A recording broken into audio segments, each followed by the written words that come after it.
Nothing lays the groundwork for success like a well-written business plan. Besides helping you land investors and strategic partners, creating one also clarifies your goals and points out potential challenges.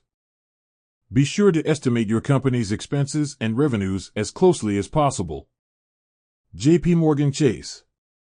A business plan typically includes 7 sections. Executive summary. Company description. Market analysis. Product or service description. Sales and marketing strategy. Organizational and management structure. Financial projections. To help you get started, we asked business experts to share their insights on creating a compelling business plan. Here are the top 6 strategies. 1. Begin with the basics. Tackle your plan in small steps to make the task manageable, says Tim Berry, founder and chairman of Palo Alto Software, which provides startup and management tools for small companies. You can write bullet points first and expand on them later. Start with the essentials, your business strategy, the tactics you will use to execute it, and key milestones such as launch dates. List startup costs, such as equipment, inventory, and permits, and calculate your best estimates for sales in the early months.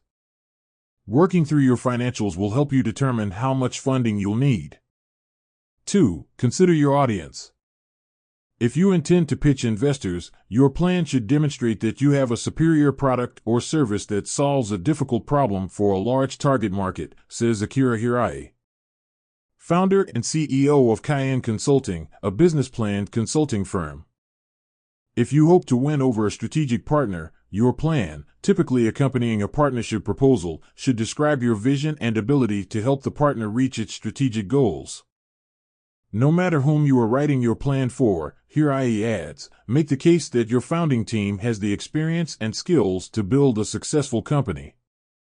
The description of your organizational and management structure should include a brief bio of the founders detailing their employment history, education, and background as relevant to your venture. If you enjoyed this video, please like it and subscribe to our channel for future videos. Don't forget to hit the notification bell so you can be informed whenever we post a new video. Let's move on to the rest of the video. 3. Think growth before profits. Quite often, startup founders think investors want to see profits, and they'll come up with wildly unrealistic projections, Berry says. Investors, however, won't find such numbers credible and may also see them as a sign that an entrepreneur isn't prioritizing growth. There's a trade-off between profits and growth, since growth comes from spending, adds Berry, who is also an angel investor. If you have too much profit, you're going to have trouble generating growth. Focus on explaining how your business will generate growth. 4. Demonstrate solid cash flow. The financial section of your business plan should thoroughly document your projected revenues and expenses and expected cash flow. Not planning for the timing of inflows and outflows of cash will leave your business vulnerable to failure, no matter how strong your idea. You can't just suddenly run out of cash, Berry says. If you don't plan for and manage cash flow, you're putting yourself in danger. Be sure to estimate your company's expenses and revenues as closely as possible.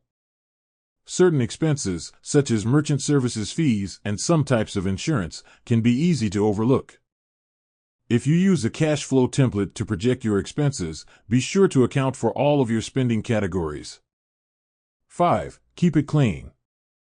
Aesthetics matter, Hirai says. An attractive, neatly formatted plan is more likely to be read than a disorganized plan. Investors tend to favor brevity, with executive summaries running 1 to 3 pages and complete plans at 20 to 25 pages. Plans with spelling or grammar mistakes, or those packed with technical detail or scientific jargon, may get discarded. 6. Review and revise your plan.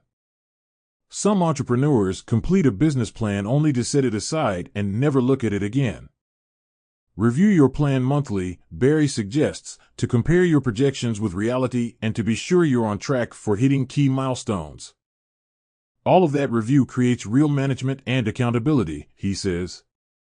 It also allows you to shift course quickly if sales, market conditions, or other factors diverge from expectations. Ami Albanese is a Chase contributor who covers technology, finance, and small business. She is a former lifestyle columnist for the Boston Globe and contributor to the Christian Science Monitor. Failure is only an opportunity to start again, this time smarter. Wishing you a profitable business. I hope you enjoyed this video, and to make the videos better, be sure to leave us a comment and tell us your opinion. Thank you.